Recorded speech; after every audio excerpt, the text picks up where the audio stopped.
William Henry is an investigative methodologist as well as an author and a speaker and a pretty deep thinker. Thanks for jumping on the show tonight, William Henry. Hi, Ian. How you doing? Good. And you're also, are we talking to you from Nashville tonight? Yes, I'm in Nashville. Yes. Mm-hmm. I used to live in Nashville. That's what I heard. You partnered up with somebody on WKDF here. Did you know him? Did you know the Duke by any chance? Of course, yeah. I had moved here to Nashville in 1981, 82, and I do remember the Duke, sure. He's the best. And in fact, I just got an email from my friend Demetria Kaladimos the other day. I know Demetria. Asking about our family after the 35W bridge collapse. And so I went to college with DK. So, and her lovely sister. Yeah, you know Thalia? Yes. The wild one. So William Henry, I'm fascinated by some of the work you've been doing. And in fact, I got to know a lot of more about you this week after watching your DVDs and having a chance to sit down with your book. And we'll talk about all of those things. But let me just say, I was looking at one of your DVDs shortly after I'd been doing some work on the covering of the 35W bridge collapse here in the Twin Cities, which has been getting a lot of coverage. Mm-hmm. And I was thinking about a little bit about the symbolism of bridges.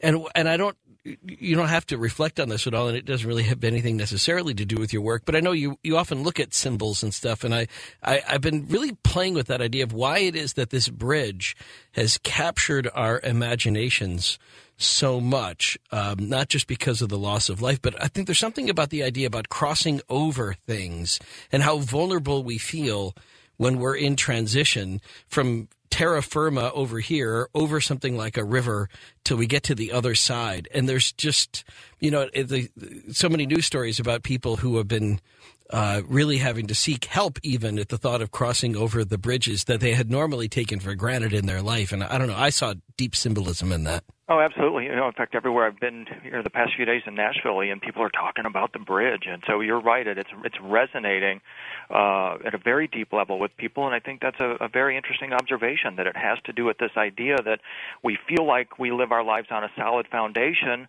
but sometimes that's challenged, and then we're forced to or compelled to re-examine certain things. And unfortunately for the folks crossing that bridge, it was an abrupt re-examination, unfortunately, but it happens. And so I always look for the higher benefit. I mean, you have situations that emerge like that, and so it's up to the rest of us to kind of take a look at it, attach some personal meaning to it, and learn something hopefully positive from it. The personal meaning I attach to it is that bridges are perhaps more than we consciously think about them, but at some point, bridges are an act of faith. Mm-hmm. You think we think it's all going to be fine when we get to the other side, and you can look out on the other side and you can see, frequently you're crossing a bridge, all you can see is air. All you can see is, you can't really see the support that exists underneath it. And I find that symbolic of so many of the transitions in our lives too. We can look to our left and look to our right. We can see other people on the journey with us, mm-hmm. but we can't see what's holding us all up. Well said. And then when it's not there, that's when we suddenly recognize the vulnerability of all of those crossings and all of those journeys. I don't know. I was just something I was musing about while I was reading your book too, and that's why I think it may be a good tie-in to talk about your various missions and the journeys you've been on. For example, you just got back from France. I did. I had taken a tour group with me over to some of the hot spots there, the energy centers, including Rennes-le-Château and a couple of Templar sites around Paris, various cathedrals. And then I hopped over to Switzerland and went to the particle accelerator at CERN, and then visited another small village called Sion, Switzerland, where some interesting mysteries are found. I don't know about that. Tell me about that. Well, there's this incredible image that I've used in my books for over 10 years. It shows Joshua and Caleb, these two Old Testament figures, having stolen this oversized cluster of grapes from the Anunnaki at their stronghold at a place called Eshkol. They delivered this cluster of grapes to the crucifixion. And it's very strange because this otherworldly cluster of grapes has these really weird connections to the possibility that the Anunnaki were utilizing space bridges or portals or stargates at this place, and that this oversized cluster of grapes might have symbolized some kind of exotic substance that Joshua and Caleb stole that is relative to these portals. And at this one church, this small church in Sion, Switzerland, is where you find them delivering this exotic substance to the crucifixion. And I've never seen it anywhere else, and I've been very puzzled by it for years. So I finally got a chance to visit Sion and see this woodcut for myself, and it was really spectacular. Any thought on whether or not it is a symbolic representation of the metaphor that's used in the New Testament that Gentiles have been grafted onto the vine of the chosen people? They've been grafted onto the pre-existing vine through the cross. Well, that's definitely one level of interpretation on it. Another would be that the vine is symbolic of the way to heaven. It's referred to as the vine of the soul sometimes. Interestingly, the cluster of grapes is likened by astrophysicists. They look at the center of our Milky Way galaxy and say, hey, that looks like a cluster of grapes too. So there might even be this other cosmic connection to it as well. So, I mean, there's so many different interpretations, and that's what to me makes it such a remarkable image. Well, and it's definitely the more cosmic interpretations which take your work into these different dimensions. The dimension of the blessed just being one of them. We'll talk more about that. And let me go back a little bit to kind of where we started. How did you get to become an investigative mythologist? Who else is out there that does that sort of work? And I mean, is that something you could actually like study for at a university? Do they? Because I know you teach at universities, sometimes you lecture at universities. Does anybody actually offer a degree in that? Well, there's you can get degrees, masters and PhDs in mythology from like Pacifica University, but I'm kind of trailblazing in what I'm doing. And it's funny because I get emails all the time, how do I become an investigative mythologist? And people see the value in looking at the symbols that we use in our present culture and linking them to past ideas and historical events to see if, in fact, we are repeating history, or if we are in the midst of some kind of an archetypal drama, and that by following the symbols that are involved, we can move our way through that archetypal drama. So that's basically what I look for, is what are the symbols that are being used at a place, what are the meaning behind those symbols, and what are we to attach to the current event or the situation that's utilizing those symbols.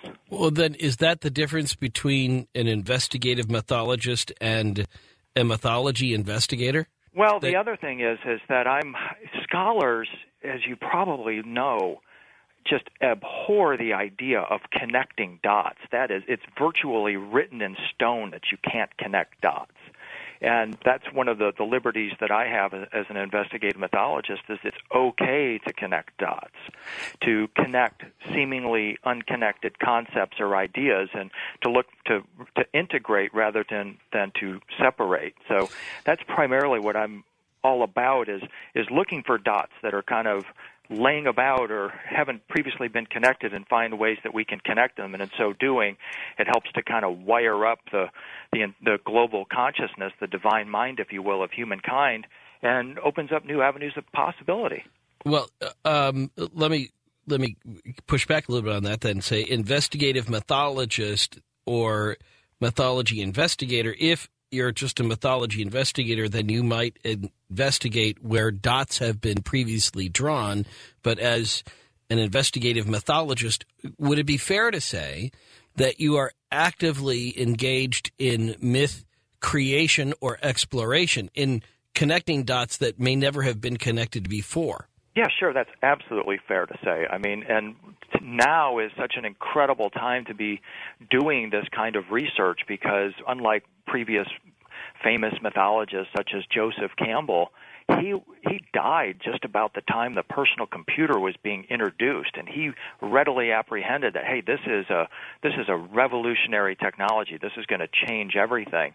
And today, it's kind of like, if you're investigating mythology, you're finding just nuggets of gold all over the place, and new ideas that are coming forward, and connections to be made.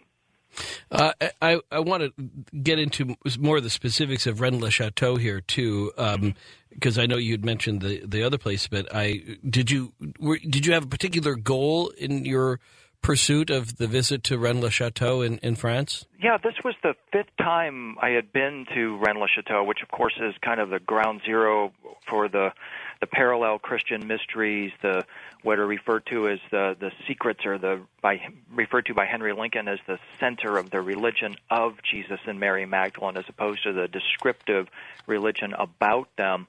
It's thought that they may have lived there, that they deposited certain sacred texts or secrets. And my mission in going to Rennes-le-Château this time was to seek additional evidence for a lost gospel that the Cathars referred to as the Book of Love, which was believed to be a collection of symbols that were delivered to Jesus by Jesus to John the Divine, and contain the original primitive Christian revelation, as it's called, which is really a group of scientific symbols that were derived from ancient Egypt, from Iran, from Iraq, from India, and all came together in a collection of symbols. And the ultimate aim of this Gospel of Love, or Book of Love, was to transfigure or transform ordinary individuals into immortal beings of light.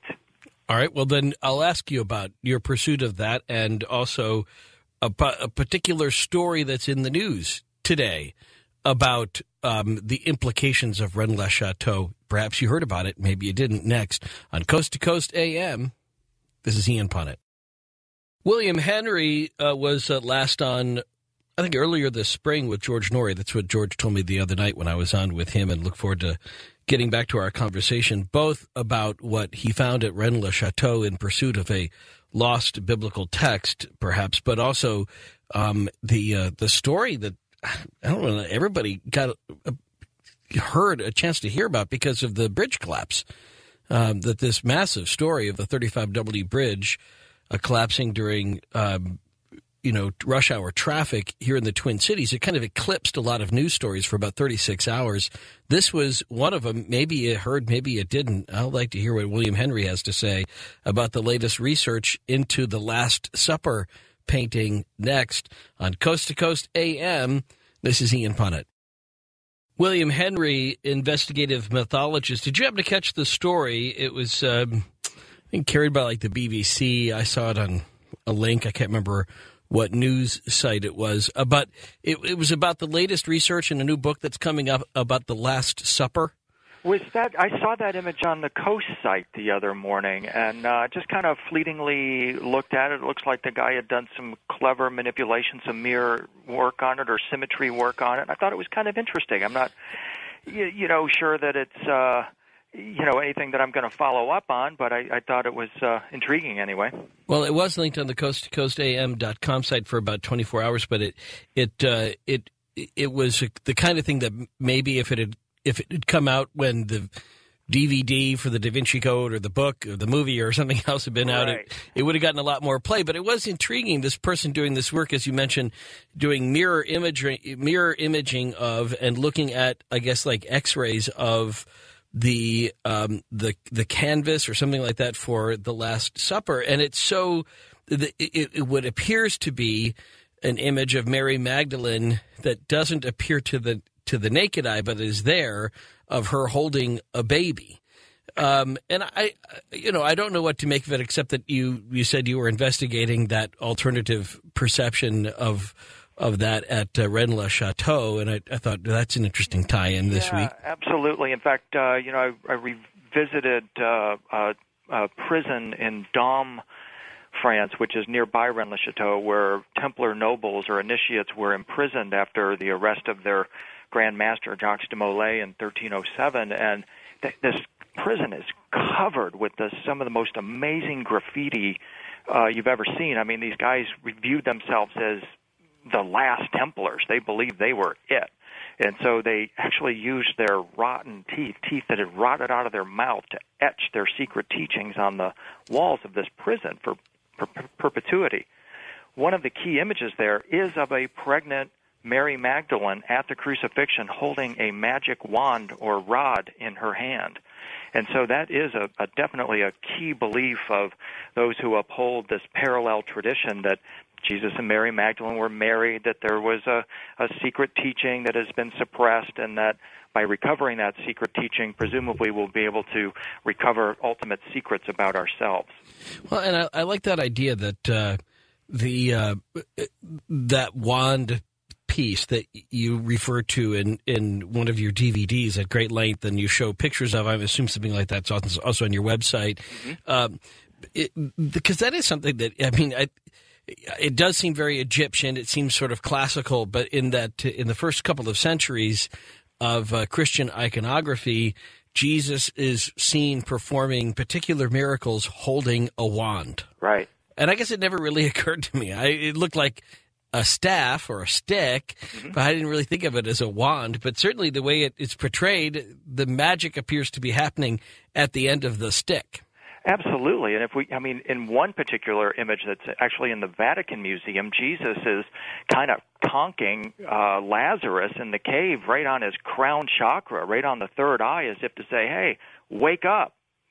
Wake up. And in that same depiction, you can almost view him as like a symphony conductor. I mean, some people take the Holy Grail to be a tuner of vibration, including me. And so if you think of the Grail as a song grail, then he is a conductor of this life force energy, this key of life, as the ancient Egyptians called it.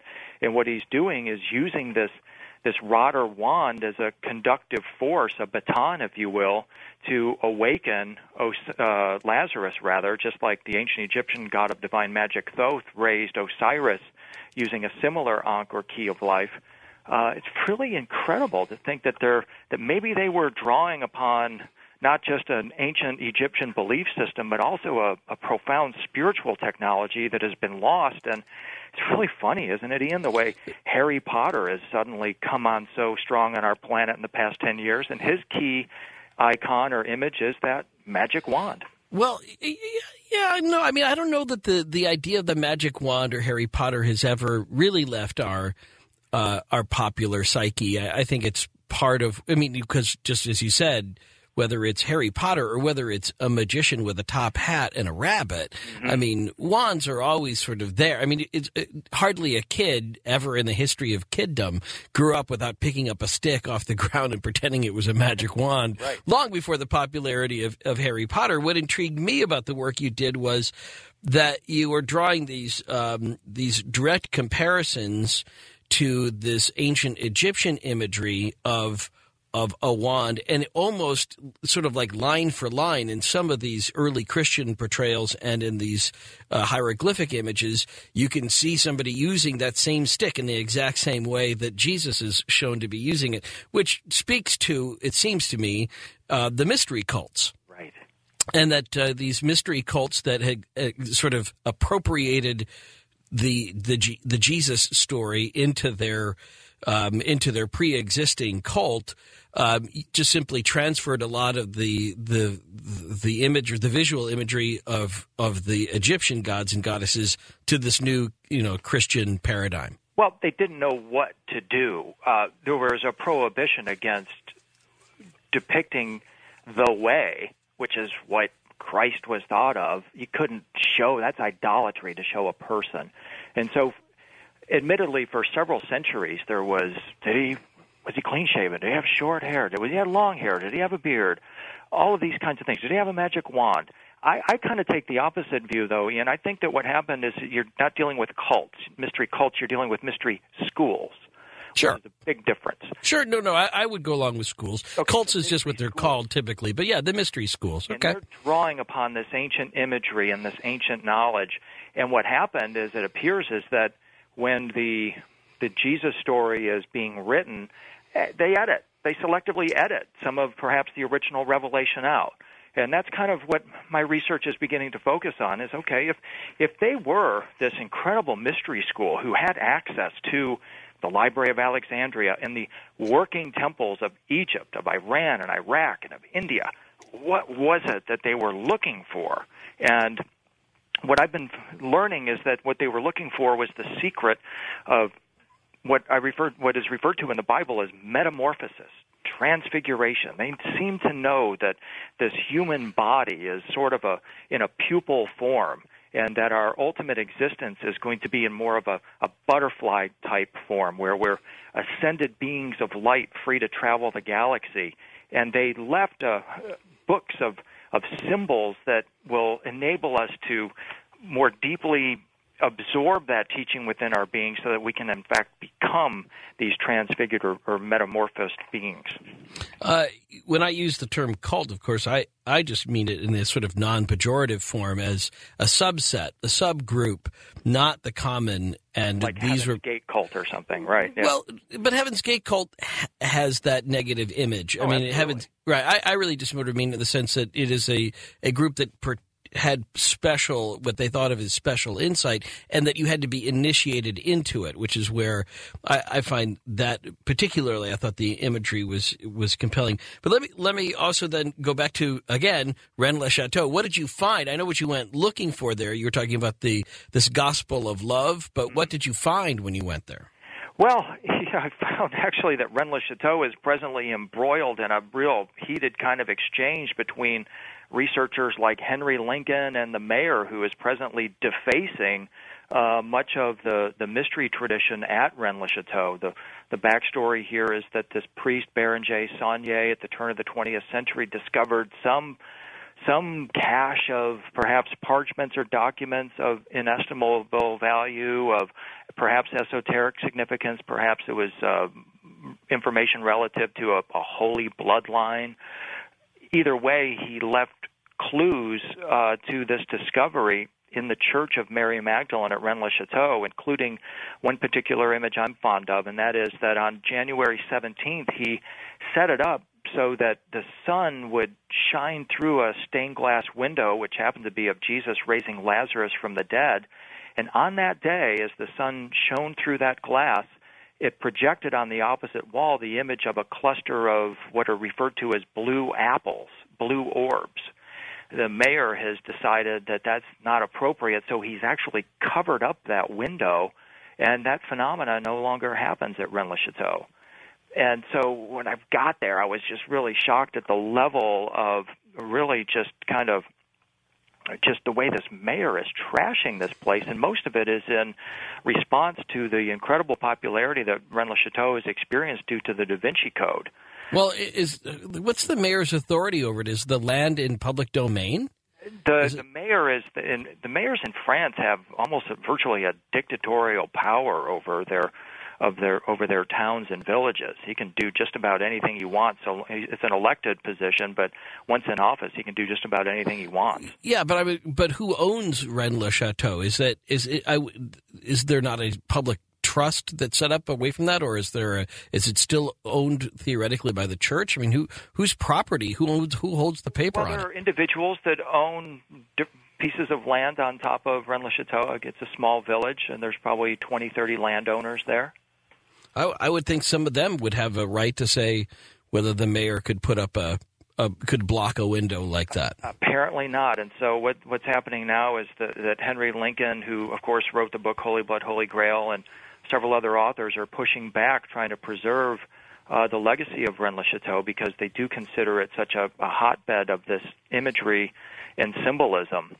I like Rennes-le-Château, and I've enjoyed taking a tour myself of these Da Vinci Code sites and spending some time on the subject. But I had my suspicions about that priest, and I saw one, I think, fairly well documented story that ascribes his sudden cache of wealth that came to him as a result of running ads in foreign newspapers, ads that copies of which still existed, in which he was promising to pray for people for money, which was a common priestly function at the time. You send him a small pittance, and they would, add him onto a prayer list. But that he literally did it in terms of, where he would have had to have been praying 24 hours a day for like 150 years to actually get to all the names of all the people that had sent him money to put him on the prayer list, that he was essentially kind of running a scam out of the back door, and that's where he found this great wealth. And it's also why he couldn't speak of it, because it would have been greatly frowned upon by his church superiors, and so he was perfectly willing to allow that money mystery to remain that way for fear of being exposed. Where are you with that? Any thought on that? There's so many theories about that, and I prefer to spend my time looking at what are the clues that he actually left. That's what and I think that is different. I think that he could easily have taken the money that he got from this other thing and used it on the Church of Magdalene without a doubt. Mm-hmm. I think that seems like a very reasonable scenario. He had all this money; he had to do something with it. Right, exactly. And so here he is going about leaving these bizarre clues in this church to hint that there's some kind of a mystery here. I mean, there's some of the latest thinking is that he was paid off by the Habsburg dynasty. That in fact he had found some kind of genealogy of the Habsburgs. It's also thought that he found some kind of a lost gospel as well, and my sense would be that what he might have actually discovered was an early copy of the Gospel of Thomas. And what they cite as evidence that it was the Habsburgs is that Otto von Habsburg is presently fast-tracked for sainthood by the Catholic Church, and I can't think of anything that Otto von Habsburg did that would warrant him becoming a saint. But the current thinking is that, well, what he did is he got these documents from Saunier and turned them over to the church and did them a tremendous favor by locking up whatever it was that he had found in Rennes-le-Château. Well, that I hadn't heard. The Gospel of Thomas piece is interesting. I hadn't heard that was the book either. But the basis for that, Ian, is that in the Church of Mary Magdalene, you have beside the altar you have statues of what is purported to be, as you know, Joseph and Mary holding twin children in their hands. And what they say at Rennes-le-Château is that that's not Joseph and Mary, that's Jesus and Mary holding their twin children. And of course, the twin idea is all wrapped up in the Gospel of Thomas idea, with the notion that Thomas was Jesus' twin brother. And, of course, the church despises it. There's no virgin birth. There's no crucifixion in it. And so those are the first two strikes. But the third strike is the first line of the Gospel says that if you can interpret these lines, you'll live forever. Right. So no chemical gospel. Yeah, but there's also no narrative at all in the Gospel of Thomas. So it's not that it lacks it's not like there's any gaps in the story. There's no story. It's just a collection of quotes. Exactly. And I dig the Gospel of Thomas in a big way, and I'm friendly with one of the leading scholars on it. And I find that the material that it's in it is really very esoteric and speaks directly to what you write about, which is to do the kind of table order reshifting all the time that appear in the story of Jesus. We have him always, challenging power. And so, I mean, I think that's what the Gospel of Thomas keeps doing. It keeps pushing you to keep challenging power in this really intriguing way. So, in this work though that you've been doing in this research, did you find anything in the Rennes-le-Château visit which then endorsed some of these beliefs you've been working with as an investigative methodologist about the scientific aspects of belief, or the history that you see there of religion as a way of masking or unlocking these psychic or physical dimensions? I did, Ian, in the form of a person that knew Antonin Gadal, he's called the Cathar Pope. The Cathars were referred to as the pure ones. They lived nearby Rennes-le-Château, and it is they who claim that they possessed this secret gospel written in symbols. And as a consequence of that, I was put onto a book called On the Path to the Holy Grail by Gadal. And it was very helpful to me because I had already had a partial list of some of what are called, again, the primitive Christian symbols, the early 1st century A.D. symbols that were collected by these disciples and presumably made their way into France. These symbols included such things as the palm and the crown, traditional symbols, the vine, the tree of life, the dove of the Holy Spirit. But the one thing that I learned in this book that is, again, considered to be a one of the major authorities on the Lost Cathar Gospel, the Book of Love, it said that one of the key symbols of this of the Book of Love, what is referred to as the light ship of Isis, and the column of glory, or the channel of light. And this was really important to me because I've been making this Egyptian connection. And when you look at the light ship of Isis in Egyptian iconography, it's portrayed exactly the way modern science portrays a wormhole. And then you have the Cathars coming in and connecting this light ship of Isis with something they called the column of glory, or the channel of light, which is portrayed in Cathar artwork as a tube of light filled with stars that looks, for all the world to me, like a Star Trek transporter beam. And in fact, on my blog on williamhenry.net, you can go see this painting by Hieronymus Bosch, a Cathar-inspired painting of this column of glory, and you see this Cathar soul who has transfigured himself into a being of light, ascending through the starry realms in this channel or portal of light. And so that was one of the most important things that I learned there, was that there's this whole missing piece in the Cathar story about their belief in these, what we would today call stargates, or what they refer to as channels of light or portals of light. Interesting.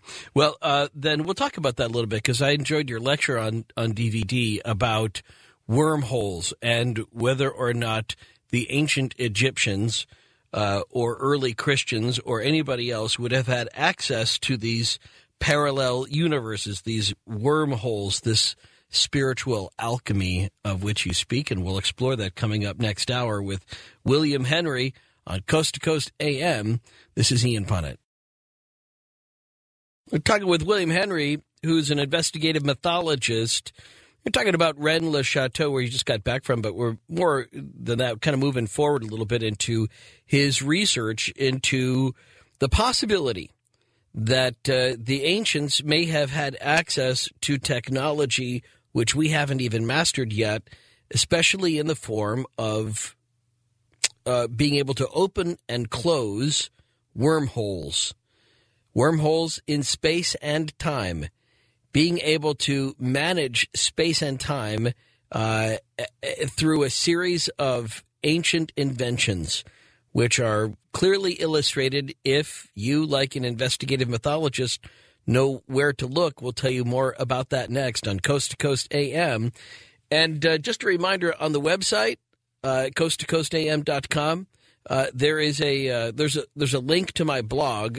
If you missed crypto news earlier in the show in the first hour, you can go take a look at that right now. I posted it up on my IP Freely blog, and while you're there too, you can scroll back a little bit and read some of the past blogs. But I want to make a promise to you. I haven't really fully decompressed yet on the 35W bridge collapse and all that's been going on this week. So many people wrote kind letters and asking interesting questions, and keep an eye on that blog in the days and the weeks ahead. And I think we'll go back to some of the letters that you all have written, some of the observations that you've made, some of the questions that you've asked. And I thank you for that kind of inspiration. So not done with it yet, but a blog will be appearing shortly back on the 35W bridge collapse and all that has happened up here in the Twin Cities, coming up on coasttocoastam.com. In the meantime, William Henry and your calls about an hour from now on Coast to Coast AM. This is Ian Punnett. So I guess in one way we'll never know for sure whether or not the ancient Egyptians had access to wormholes, but I guess it leads open the possibility that one of these days they could pierce the space-time continuum and just kind of show up here and prove it. Right? I love it, Ian. Yeah, that's great.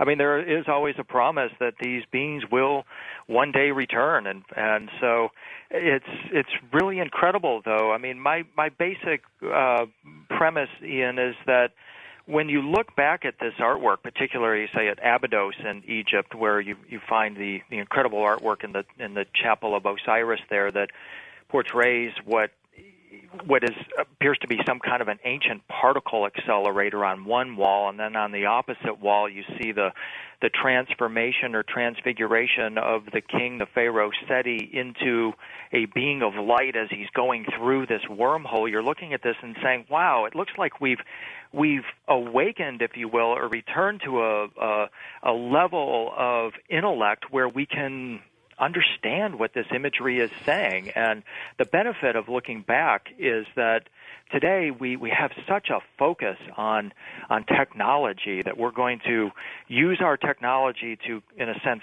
conquer nature. And what we find is that the ancients had a very different approach to it. They focused on the spiritual connection that they had with nature and the transformation of themselves. They knew that this human flesh and bone is not going anywhere relative to wormholes. We're not going to open a wormhole like in the movie Stargate or Contact that a human being can actually travel through. Not going to happen.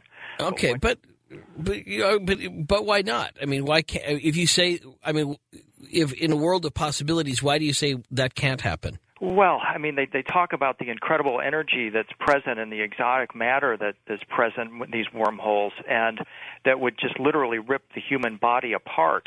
And I also say that because invariably, when you're looking or reading about depictions in the ancient world of the quote-unquote gods who are accessing or utilizing these gateways, they are typically not in flesh and blood form. They are undergoing a transformation preparatory to this experience, sort of like Elijah before he goes into the whirlwind. He transmits the knowledge of that whirlwind to his priest, Elisha. And in fact, that image of Elijah's whirlwind is one of the key symbols of the Cathars as well. And they connected the transfiguration of Elijah into a being of light with the light ship of Isis, and they connected it with that column of glory, the column of light, which I wanted to mention also that they also called that column the Christ column. Well, that's interesting, and I'll get back to that, but I guess I'm still not quite certain then what we're talking about, and only because I mean, I think this is infinitely interesting, if you pardon the term, that what you're suggesting is that anybody that would have been able to have utilized the ancient ability to go into a wormhole would have had to have, somehow purified their physical body or dehumanized their physical self in some way that would have made them it's not able to travel through that, or yes, it's not in fact a dehumanizing process, and it's rather they think of it as an ultra-humanizing process. They think of this as the next step. Again, they think of the human body as a caterpillar, and right. We're in a pupal form, and right. That what we're going to one day do is utilize this body for perhaps what they claimed is the intended purpose for it, to act as a sort of a ladder or stairway for the soul to return to its source.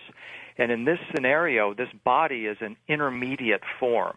And in fact, it is a step in the process of becoming a light being. In Tibet, they call this the great perfection, where the lamas learn the process whereby they can alter the vibration of their body and transfigure themselves into a vortex of energy and then travel the cosmos.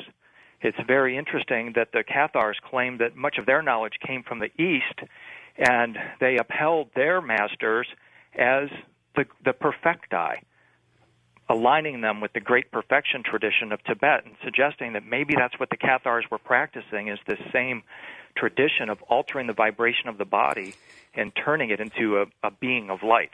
Okay, but if the ancient Egyptians could really do this, or the Cathars for that matter, could really travel through these wormholes or perfect themselves so physically that they could bend space and time, if you will. I mean, that whole concept, kicks such historical ass that you can't even begin to put your mind around it, except to say, why did they disappear? If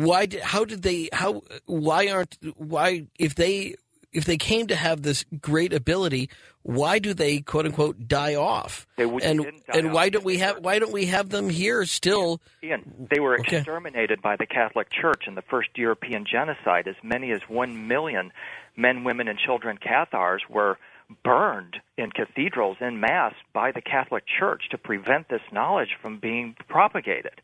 The Tibetans who possess this knowledge are persecuted by the Chinese. It seems that whenever this revelation is coming forward, there is an opposing force, a force of darkness, if you will, that seeks to prevent this knowledge from being shared by the general populace. And over again, when you see it, you find genocide attached to it. Well, I'm not sure I'll go with you on the idea that I know the Cathars were pursued as part of history. I get it. I don't know about a million. But I'll go with you because I know it. I know it happened. I just don't know about a million in the cathedrals. But that having been said, why not the mass? They take 10,000 people and pack them, men, women, and children, in a cathedral and burn them, just like we're burning babies in Darfur today. The church did this in the 13th century. And this is why even when you go to France today, there is still residual impact from that. People don't want to talk about this for fear of retaliation. Well, I'm happy to talk about it. I guess what I'm saying is, even if we predate all of that, we go back to the Egyptians, what happened to the Egyptians? That predates any sort of organized... The Egyptians had a 5,000-year-old civilization. Right. And civilizations tend to die out. I can't explain, maybe there was over the course of time, these teachings simply dissipated. People forgot. I mean, that's kind of the rap that's made on our civilization. We have all this great stuff, but we've really forgotten who we are as beings of love and light, and we have a civilization based on suffering and terror and things like this instead of a culture and a civilization that's based upon the upholding of the individual and the self and the ultimate possibility that we can become these ascended beings. And so maybe just over time, the 5,000-year-old civilization like Egypt, these ideas just sort of people forget over time. The other explanation, Ian, is really interesting, even more than that. It's that we live in a galaxy that experiences time cycles where we go through periods of light and periods of darkness, and we're leaving presently a period of darkness and entering, according to many, an era of light. And perhaps that's why these teachings are becoming so readily available today. The subject, the idea of these ancient technologies is one of your DVDs, and it's very interesting how you use the ancient images and build on those using computer and sort of 3D type imaging from your partner on that. You go into detail about the Temple of Solomon as a kind of its own sort of accelerator, isn't it? Well, it's such a bizarre idea that when you have this incredible revelation that occurs in the 1st century A.D., and the primary locale of this revelation is the Temple of Solomon. Most of the New Testament events, the important ones, the crucifixion and the resurrection, the tomb, the garden, are all right there on the hillside near Solomon's temple. But we don't really talk about Solomon's temple. And one of the key things that scholars don't talk about in particular is the fact that Solomon's temple at the time of Jesus had what would today look to be a 10 to 12-story tower or porch in front of it that was lined with gold. And you have to wonder, what were they doing with a 10 to 12-story tower hanging off of Solomon's temple? Were they utilizing it for some advanced spiritual purpose, perhaps some alchemical purpose? And what I've done is looked at this story and said, okay, so Solomon and David, the King Solomon and his father, King David, were on a quest to recover the ancient relics of the Israelites, including the Ark of the Covenant, which is the purpose for which Solomon's temple was built. In addition, we're told that Solomon openly worshipped Asherah at the Temple of Solomon once he built it. Asherah is simply another word for Osiris. And Osiris in ancient Egypt was a device that stood around 10 to 12 stories tall, according to ancient Egyptian artwork. It had as its base a platform that looks exactly like the biblical Ark of the Covenant, or rather, the biblical Ark of the Covenant looks exactly like the platform upon which an enlightenment pillar, as it was called, stood and formed the complete Osiris device.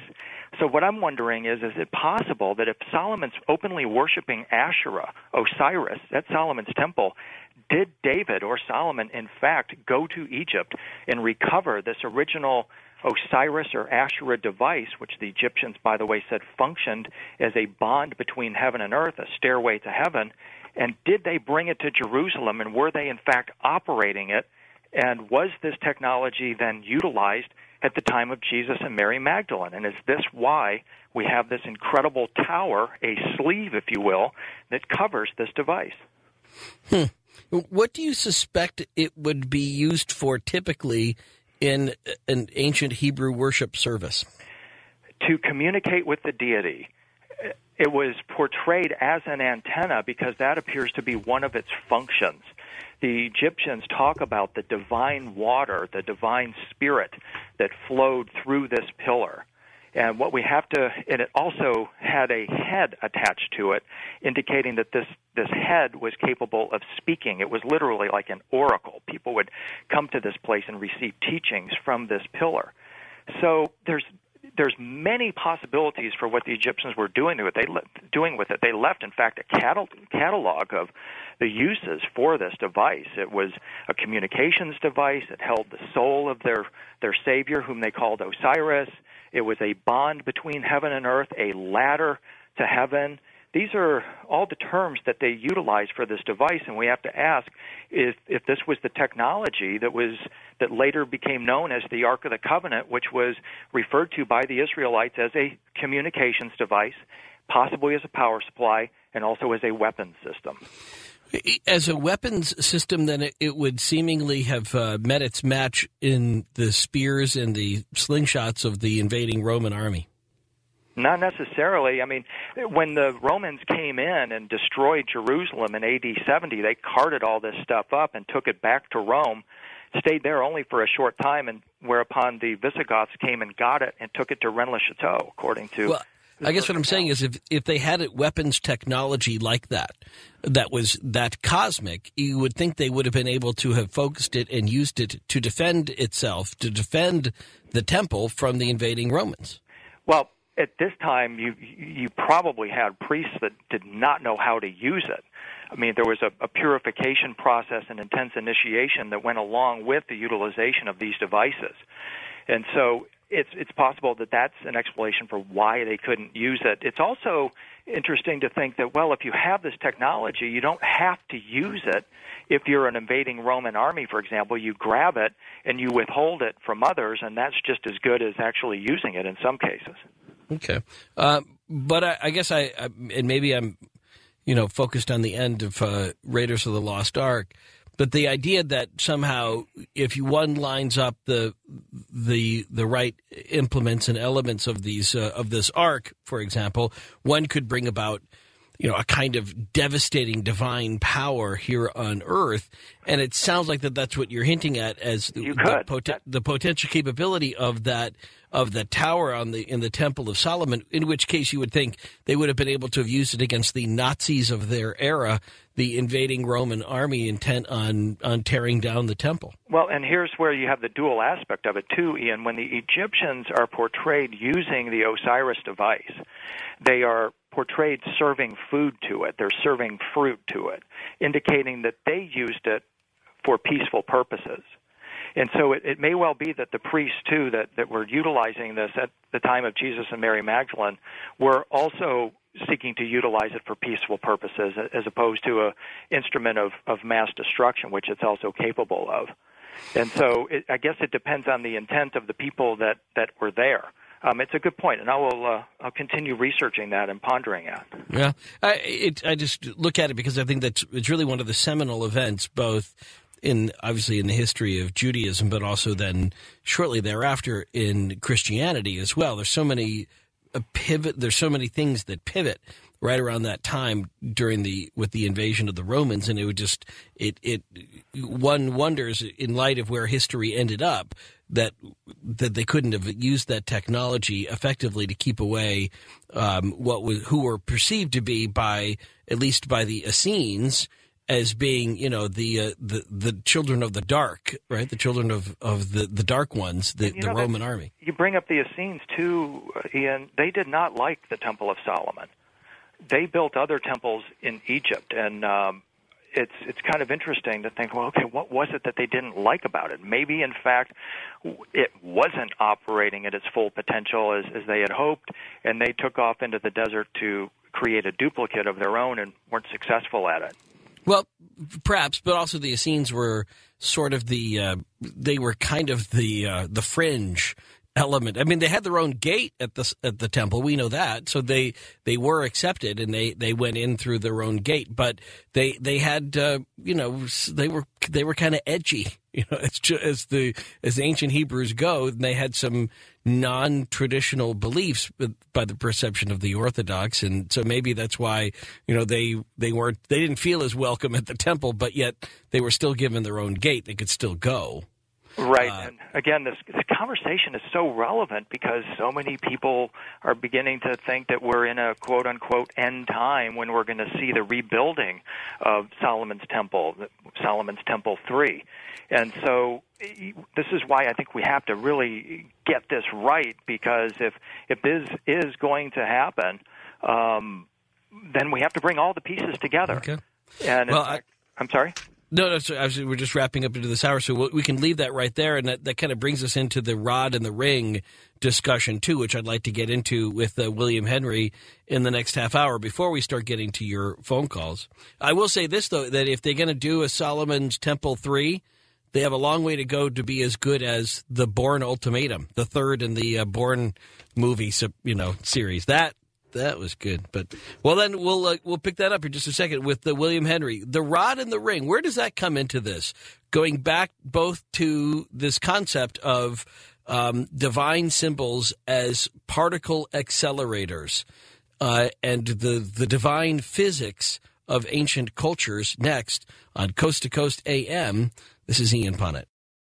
So, the rod and the ring and the God particle, how do they all interplay in the dimensions of the blessed? We'll talk about that with William Henry, investigating both the symbolism and also the meaning of the ancient art and the ancient iconography, which leads us to inventions that we haven't even mastered yet. But perhaps they did at one time. Is it a coincidence that they all still revolve around the rod and the ring?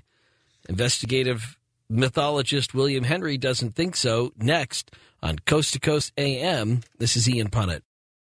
Well, all of this fancy book larnin wouldn't mean a thing if we couldn't somehow transform ourselves into these divine-like beings.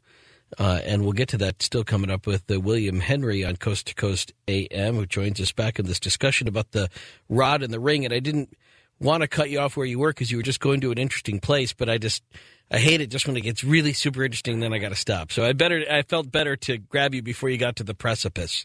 Thank you, Ian. So let's talk about the rod and the ring, and if you want to tie that back into just where I cut you off, that's fine too. But I thought your point about how accelerators, particle accelerators, all still maintain that same design, and that those two symbols that brings us back to sort of the early ancient church paintings and depictions of the gospel story too. Yeah, where I started with this, Ian, was about 10 years ago. I had been chasing FDR and his mystic guru named Nicholas Roerich around Mongolia as they were looking for the reincarnated Jesus and the secrets of the Holy Grail at a place called Shambhala, which has as its center a place called Mount Meru, which is the ladder or stairway to heaven, the axis to heaven in the east. And I found this diagram of Mount Meru, which is on the Coast to Coast site this evening. And I was giving a presentation on the subject once, and a scientist came up to me and said, that's a blueprint for a particle accelerator.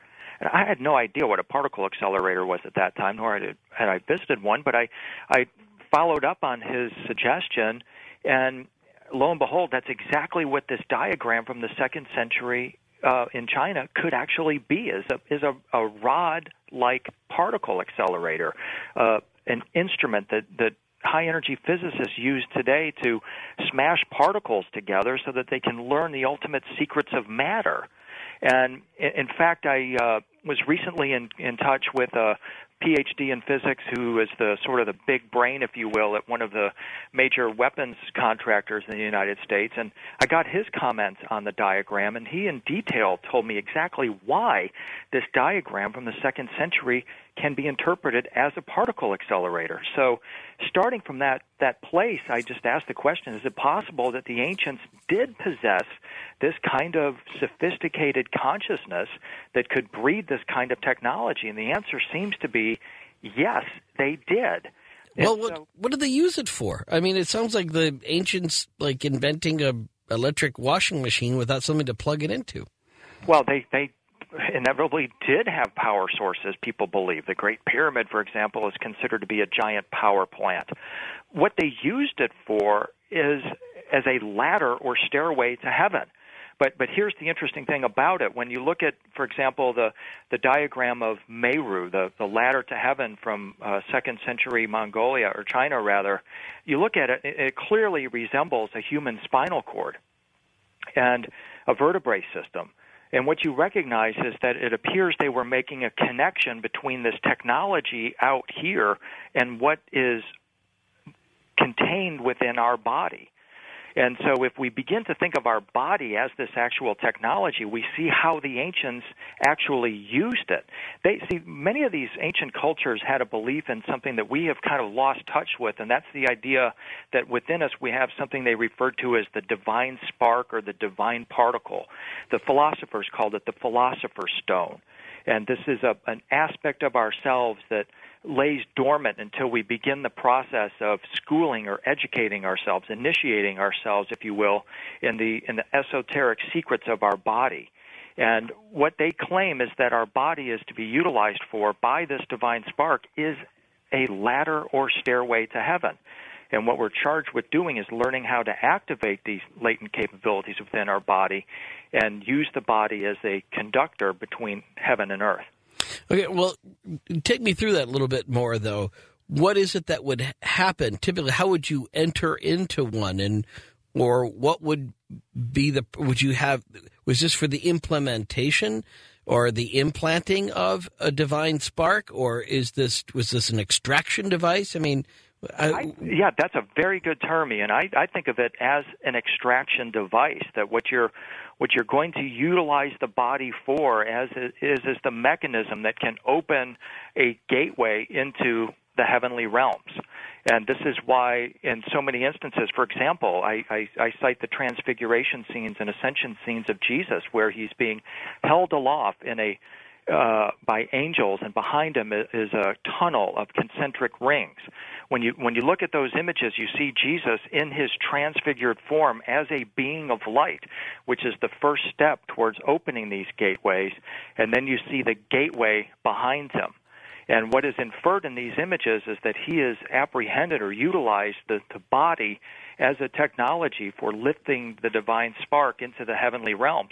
In fact, this is that controversial gospel, the Gospel of Judas, which just came out earlier this year, makes it explicit that the Savior to the Gnostics was not the physical body of Jesus. The Savior to them was considered what they refer to as the divine spark or the divine particle within Jesus, and the body is a simple covering for that divine particle. Yeah, I mean, there's a lot of different Gnosticisms, and I always have to feel like we have to be clear about that. There were, in many cases, as many denominations, if you will, of Gnosticism as there are, today amongst Christians. There wasn't always continuity, but one of the main ones were those who saw the human body as a kind of a meat sack around this divine spark, and that this was, as you talked about before, the kind of a process that we're going through where we're reconnecting something which at one time had been our birthright, a kind of divine mind that we had that was connected all the time. What do you see, though? I mean, take us through, like, maybe what would be sort of a step-by-step process of one of these divine extractions. I mean, what do you think happened? I mean, as you investigated, as you imagine it, what happened? Well, I have a DVD presentation available on my site called The Light Body Effect. And in that presentation, I walk the viewer, to the best of my ability, through this process. And actually, based on my own intuition linked with some Tibetan research, I came up with a formula. It's very simple. It's imagine it, believe it, live it.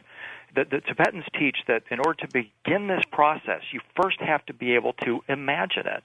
You have to imagine that your body is, in fact, in a pupal form right now, and that there is a higher being within you, referred to as the divine spark or the divine particle. And step one is imagining that and being able to connect with it.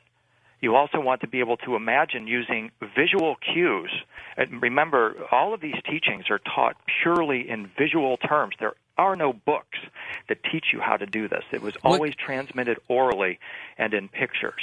Do you have an example of that? I mean, do you have of what you tell people to try to get them to be that imaginative? Not everybody, I think, have that vocabulary that kind of jumps to mind. That's why I use so many slides and depictions in my work.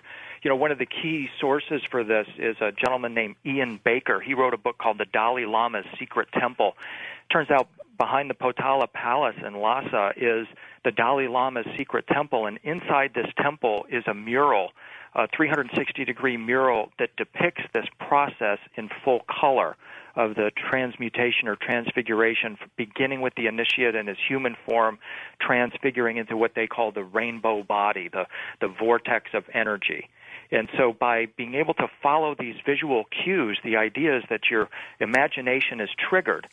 The next step, the Tibetan said, is that you have to accept that this is our divine state and stay in that place. In other words, you have to believe it. And then the third step is to actually live your life with the expectation, the hope in your heart that you are going to be transformed into a being of light, and then live that way.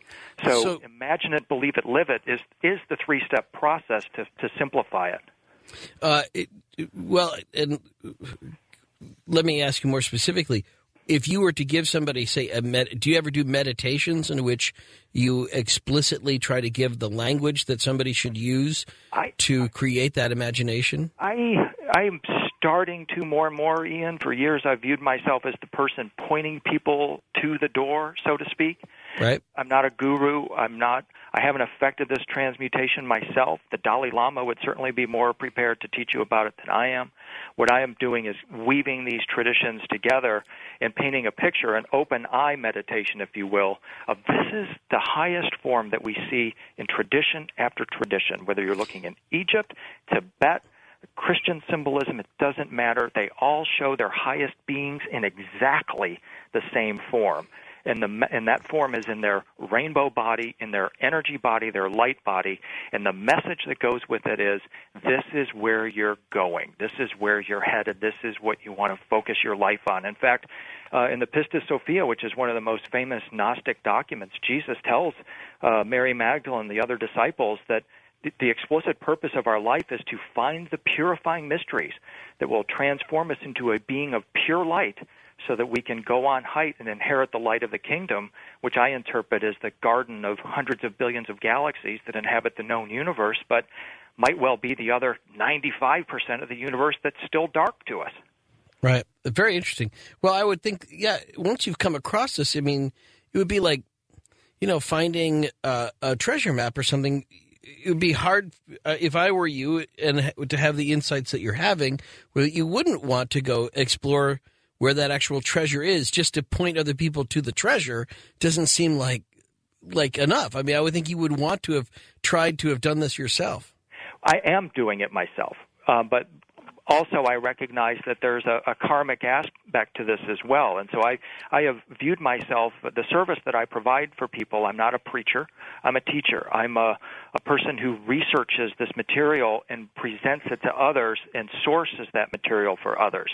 And so for me, this has been how I've been operating for the past 10 years or so, but now more and more, as I'm acquiring more knowledge about this, I'm feeling perhaps more comfortable to start perhaps suggesting ways that people can begin this process, imagine it, believe it, live it, and also getting into more detail in terms of meditations. I just did a profound workshop with Tom Kenyon, who is a sound healer, who walked us through this whole process, Ian, in an incredible way. And when I'm watching Tom's work, he's a psychotherapist, he's a brain scientist, he's a musician.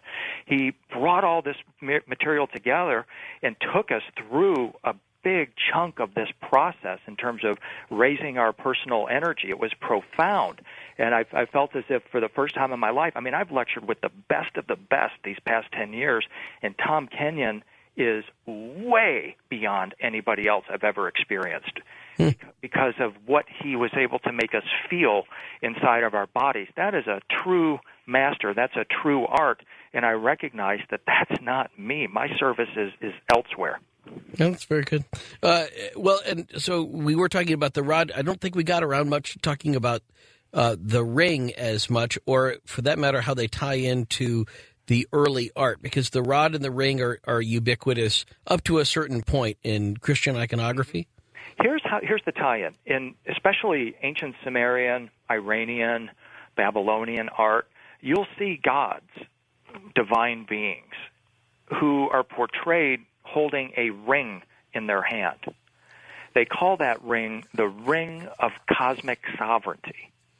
And what that means to me is that being is free to do or go just about anywhere it wants to go.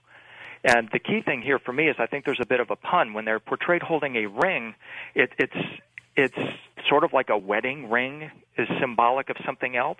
And I think that ring is actually symbolic of a vibration that they hold, a ring that they have, a cosmic ring or vibration that puts them in tune with all the cosmic forces. It enables them to manipulate those cosmic forces, just like Jesus did with the rod when he is portrayed performing the miracles with a rod. The rod and the ring perform the same function.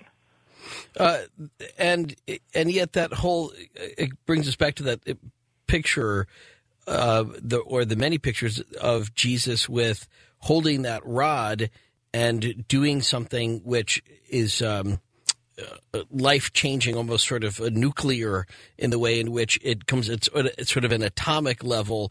You have all this transformation that takes place at the end of that stick, at the end of that rod. Yes, at even the molecular level. I mean, I'm viewing Jesus as a person who is so in tune with the universe that he could manipulate matter itself.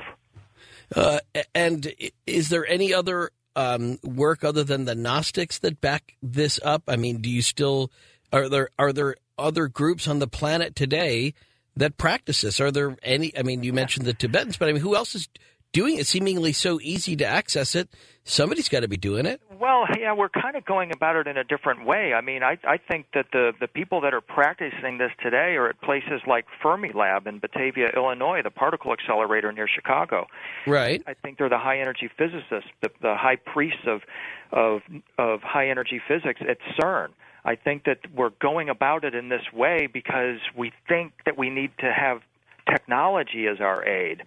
But I don't know if that's necessarily so. Well, I mean, but the ancients who did it weren't the ancient scientists. They were the ancient practitioners of religion or of mysticism.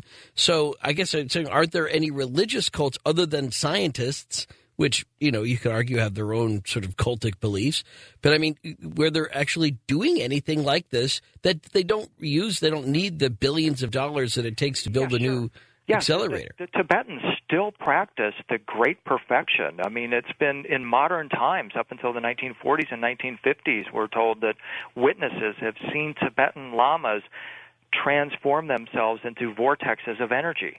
So this isn't something that's going on in the ancient world. It's going on today. And in fact, the Dalai Lama proclaims that this is the latent capability within all sentient beings and has the hope in his heart that these teachings will become popular in the West.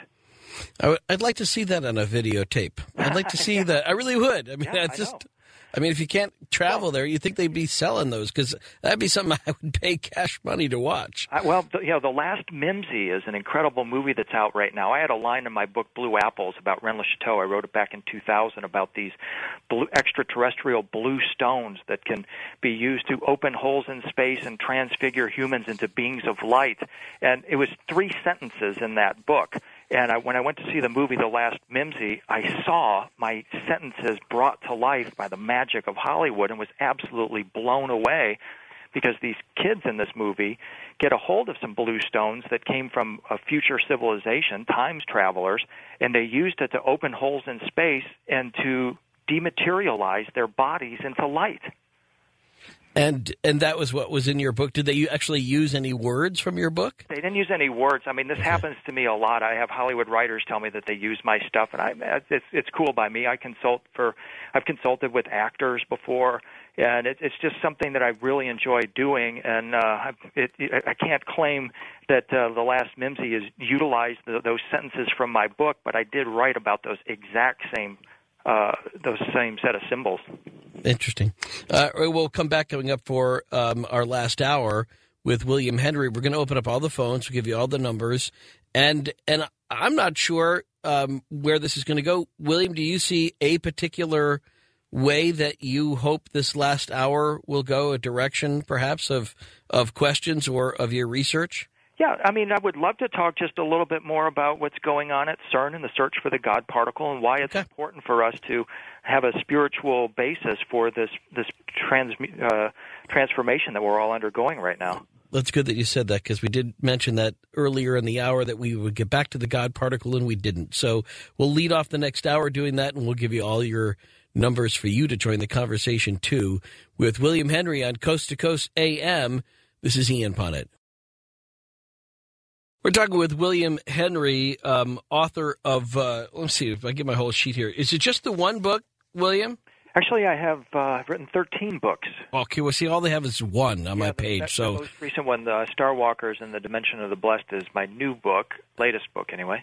Okay, and you can find the others still available on what, like Amazon or? On WilliamHenry.net. Okay, you can go there and link up to him anytime you want through coasttocoastam.com, and, of course, the DVDs for sale. Speaking of which, have you heard of a new movie called Bloodline? Mm-hmm. Yeah, in fact, I'm going to be interviewing the producers of the film on Dreamland next week. Oh, are you? I wondered about that, because they asked me to ask you about their movie and about their research. Oh, that's nice of them. Yeah, I actually met them when I was in Rennes-le-Chateau and just immediately hit it off for them. They're kindred spirits for sure. So tell me about this movie just a little bit, not to take anything away from what you're doing, and I want to get back to the God particle, but this is a nonfiction movie, or this is okay? Yes, it's a nonfiction movie about some recent discoveries that have been made in Rennes-le-Chateau of some actual relics and parchments. Okay, and have you had a chance to investigate any of them yourself? No, not yet. Okay, because they would seemingly be kind of right up your alley here. Absolutely. Remote camera moved around the tomb, found open chests with jewels. Mm-hmm. They found some a codex, a badly rotted book of some sort. They don't know what it is. They found a shrouded body in one of these tombs. And I guess tombs, you'd expect to find a body, but I mean, I don't know a whole lot about it. I just know that they were doing research, and they were going back and forth, and you can find out more at their website. I don't know what it is here off the just Google Bloodline, the movie, and I'm sure you'll link up to it. But the producer is going to be releasing this movie coming up, and I'm sure he'll have a great show with them. Okay, so the God particle is the piece that's within.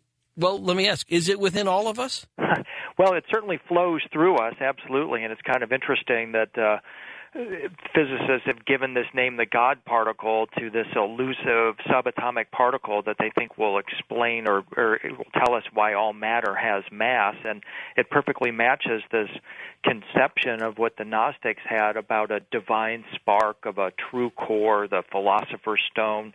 I think that in an interesting way, they're all certainly related. I'm not sure they're the same thing, but the parallel traditions are certainly beginning to merge here. Okay, related but not the same thing. Hang on to that thought, and we'll get back to the calls next on Coast to Coast AM for William Henry. My name's Ian Punnett. Related but not the same. You're talking about the divine spark and whether or not it's the same thing as the God particle that the scientists are looking for, the basic, most basic element of building of matter. But and before we get to the callers, I want to ask you about something that that brings us back kind of to the beginning of the show, and we were talking about the BTK killer. Where does evil come from? If we all have the same divine spark within us, where does evil live? How do you look at evil? Well, I mean, that's a really great question, Ian, because, in fact, when you look at some of the Gnostic documents, the Apocrypha of James is one and a couple others, they talk about our divine particles, our divine sparks, and how there's a group of beings they refer to as archons or rulers who don't have our divine sparks. Yep. and who seek to take them from us. Some like to think of these archons or rulers as reptilians or as what we today refer to as the Greys, and suggest that we're being mind-controlled by some of these beings and that they're utilizing us to harvest perhaps a fear-type energy from our bodies. And so in my view, that would be a very good place to start for looking for the origins of this idea of evil and how something that is divine within us can be turned into and used for harmful purposes. Now, I don't know whether that's to me that's so further down the discussion line that I almost can't get to there yet, because we're confronted with people who do such unspeakable horror to each other, and that they're not the Greys, they're people that look just like us, and so I wonder whether some people think they're being controlled. And I'm not saying the BTK killer was controlled through mind control by the Greys or any other force. No. Could just simply be a total mutant gene that he just completely was screwed up from the very beginning. Yeah, maybe. And I keep going, but I do come back to that idea that maybe some people don't have a divine spark, and I don't know why, and I don't know how it works. It just sort of seems that way to me. West of the